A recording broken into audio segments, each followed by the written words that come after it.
I told you we get these fuzzballs! Peak line delivery, the likes of which we would not see until they're eating her. And then they're gonna eat me. Oh my God! I'm John Rant with the retro review of Howling 2, Your Sister is a Werewolf, arguably one of the worst horror sequels of all time. 1981's The Howling wasn't particularly good. It was very messy with a few neat little moments, but it is also probably the best of the franchise. And yes, this became a franchise. I believe they've done 6 of these movies, if not 7.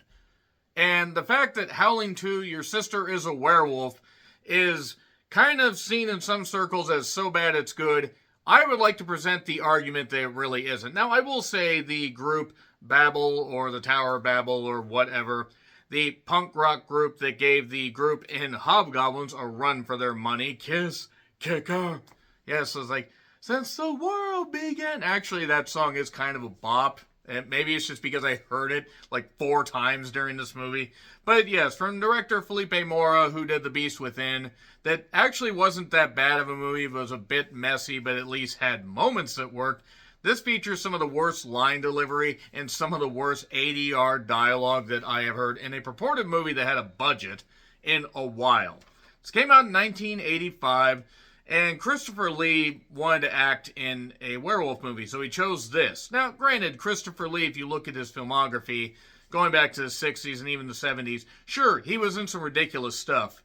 But at least there seemed to be some love and care put into this. It seemed like the cast and crew were making entirely different movies, had entirely different visions, entirely different tones. Reb Brown, Blast Hard Cheese himself, yes, from your Hunter from the Future, and Space Mutiny, and really blew it as Captain America, huh?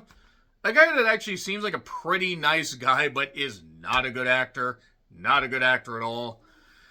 He plays Ben, who is looking for the people that are responsible for killing his sister, Karen. Yes, Karen Allen White, who was the journalist at the, or in the first movie that died at the end of the first movie.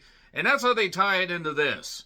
They tie it very loosely, almost so goddamn loose that it's actually impressive that this thing didn't immediately snap off and careen down a goddamn cliff, like this movie should have. Because this movie immediately goes into the goddamn shitter. Now, there are some moments of hilarity, but unintentional hilarity. If it was meant to be a comedy, then I guess it delivered. If it was meant to be a horror movie, then it was fucking terrible. So, Annie McEnroe and Reb Brown have some of the worst chemistry that I have seen in any horror movie. As 2 leads, they have absolutely no fucking idea what they're doing. They're totally out of their element. Basically, we have Jenny, not from the block, who is investigating stuff because she's some kind of journalist. Because, you know, journalists and newscasters have done so well in these movies before. We do have the infamous stuff was Sybil Danning, who was tired of getting her tits out for every movie, so don't worry, the director said you only have to do it once. Then he replayed that moment 17 times in the end credits. 17 times. That's dickish. Granted, Sybil Danning, very, very attractive woman in 1985. Good grief, what a body on her. What, really, the complete package. Not a great actress, but then again, nobody could be a great actress in this, but she looked great. And this also featured a midget, further proving that Randy Newman was right. And I know that they're supposed to be called dwarves, or little people, or vertically challenged, whatever, they're midgets. So, yeah, when your sister's a werewolf, you must team up with a bad acting journalist, and also Christopher Lee Stefan, of Stefan Urkel fame, to basically go to Transylvania/Romania. In fact, this pretty much was a Transylvanian-Romanian tourism video. There was like a party that seemingly was taking place for like a third of the movie. So yeah, poor Sybil. I really do feel bad for her. And Christopher Lee projecting himself across the stars. By the way, if you expect me to take this movie in any way seriously and not just talk about some of the highlights, if you want me to recount the plot is so incoherent. Basically, Ben wants revenge for his sister dying, and that leads into a cult of werewolves that basically are just weird kinds of furries, and I'm sorry, this is how I imagine furry culture is. There is something wrong with that, and it must be snuffed out.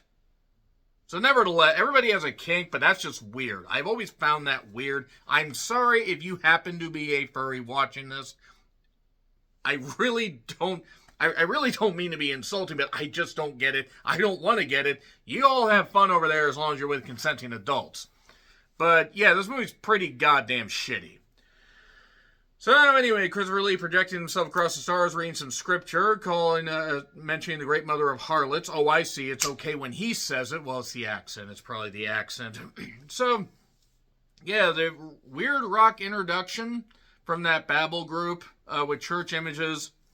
And Karen Allen White. And you write down who, because honestly, unless you had the home video release of The Howling, you might have forgotten that that's who that was.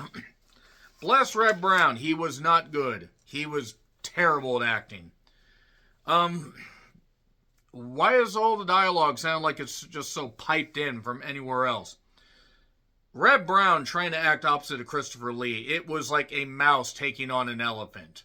And yeah, I know the whole thing of an elephant being scared of a mouse. Good Lord. How isolated of a church was this? Like, honestly, it seemed like you had to go 5 miles just to get to your fucking car. What do you know about the death of Karen Allen White? Jenny asks. I know that she was a werewolf. In a movie called Your Sister Was a Werewolf. My God. My God, the hilarity. I did note that Babel reminded me of the Sex Pistols. The Sex Pistols actually died and were resurrected. And Karen was apparently alive in her casket. Or at least somebody that looked like her. And the band, it almost lulls you into just liking the song so you can just get through this movie. What in the ever-loving fuck is going on in this movie? Like, who thought that editing this way was a good idea? There is a point where Reb Brown and Jenny are talking while, like, I think he has a gun. He has a handgun. And he says, don't worry about me. Some of us country boys know that when the varmints start knocking off the chickens, we need to start knocking off the varmints. Cinema. Right there. It seems like somebody that wrote this actually looked at the English language but didn't actually understand it. And, well, they visit Stefan. Suddenly, he decides to be on Stefan's side because of all this, even though he was upset at him at the funeral literally minutes before. But yeah, Stefan explains about the silver bullet being found in Karen. And that Sturba, played by Sybil Danning, is the leader of this whole thing. And Mariana, not of the Trench fame, is her second lieutenant or second in command or whatever. She was the, she was another woman that got her tits out in this whole thing. Yeah. It's so loosely connected to the first one. I don't mind going in a different direction, but you have to basically just laugh at this movie, but the laughter's only going to carry you so far.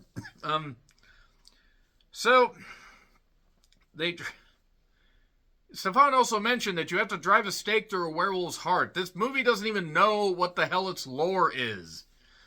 And yeah, we're going to go to the cemetery and we're going to kill her, but then other people start attacking. Other people that don't want Karen's body to be... They want to move Karen's body off the sacred ground. And then Reb Brown yells like he did in Space Mutiny. Jesus Christ. Keep shooting and screaming. That'll help. That'll move the movie along. Yeah, they're with Stefan now, and they're going to go to Transylvania, Romania, whatever. German tourists get eaten. Whatever. Oodalali, golly, what a day. Oodalali. Oh, they got ate. I'm so sorry about that one. So, they're in this weird Mad Max medieval ritual. Some girl gets an ectoplasm thing. And then, yeah, again, Sybil Danning. Great body. Like, not going to complain, but boy. How in the world did this get by any, like, how did the studio think that this movie actually looked? Like, it's just so bad. Jenny is so stupid because she gets near this person that was hit by a vehicle, but then the teeth grow out, and then she tries to attack, and then Stefan stakes him. Or her. Whatever. And then suddenly Stefan decides to walk off to the village because apparently he knows where the village is. They allude to the fact later that that he knows Sybil Danning pretty well. That they're brother and sister, hopefully not of the Deliverance type. And then a werewolf suddenly ends up in the back in like some kind of weird coat, and Red Brown's like, oh shit, and starts shooting them, and then they almost go off the cliff. And who edited this? They need to be shot if they're not dead. And yeah, they just suddenly show up in this Romanian village, and they get room 666. This movie isn't even trying. There is a line where they see the dwarf. I forget the dwarf's name. I don't care. These short people got no reason to. Well, anyway, you see that dwarf staring at us? Yeah. Should we follow him? Why not? Yeah, what's the worst could happen? Trust a short person. Oh, by the way, then Reb Brown and Annie McEnroe get together in this movie. It is some of the work. God damn it! Oh Jesus Christ! I thought I had shit chemistry with people. I have seen better acting among people that hate each other. And there's a Romanian puppet show, Wolf in Sheep's Clothing, just in case this allegory wasn't on the nose enough for you. And then he shows up while she's in the shower or in the bath. Boo! Hi, honey. How many takes did they do of these scenes, and why were these the ones they went with? So, Sybil's voice summons Stefan. To be fair, Sybil Danning could have summoned me at that point. But yeah, we don't really get much of anything else. We do, however, get a guest on this whole damn thing. So actually, I'm going to bring this guest out because this guest has to do with... this guest actually wanted to chime in about the midget.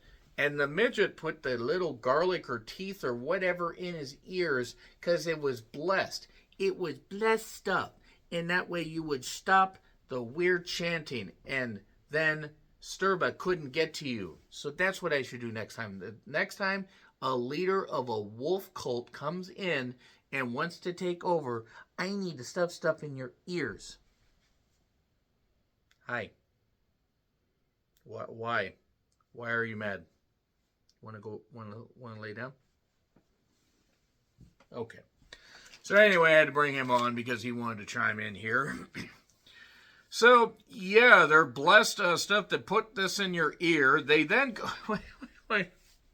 What was the point of trying to invade this weird castle area if they were just going to run away at the first sign of conflict? The earplugs fall out of the midget. To be fair, he's short, so he deserved it. And, yeah, the dwarf died. Hooray. Actually, he got possessed and then got shoved out a window onto a grate. Again, hooray. Grow taller. Then Sturba... I don't know why Sturba suddenly had a Manos the Hands of Fate-like cloak that glowed. A cloak, as it were. And... then some guy's eyes explode. None of this makes any goddamn sense, even if you watch this intently and don't ever look away from the screen and rarely blink. Editing, horrendous. Acting, horrendous. Everybody in this movie should be ashamed. Christopher Lee's dead, so I don't have to worry about that. But I'm sorry, Reb Brown and Annie McEnroe. Why? Why did you think anything you were doing in this was good? Not that the rest of the cast was necessarily good. The original Bone Temple, because they captured Jenny, by the way. And there's like this cascading amount of bones, this wall of bones. And that... Stefan, by the way, has a collection of hunters that lost people to Sturba's army. That, by the way, don't do anything except get killed. One guy ends up getting killed hilariously. The band is back together, by the way. They just do some more music. And then the chalice with the blood of Christ and other weapons made out of titanium and stuff like that. It's just throwing cliches in and everything. And yeah, then I told you we get these fuzzballs. Was actually, yeah, why did he emphasize it like that? Why did he think any of his acting was any good? I'm sorry, but it's just this. Again, I'm sure, nice guy, but good grief. So yeah, great revenge hunters. One immediately gets killed by something that is clearly a pile of, of disturbed branches where somebody bursts out. And then there's exploding vials or grenades or whatever. My God, the editing is terrible. You can't tell who's getting shot or who's getting killed or why.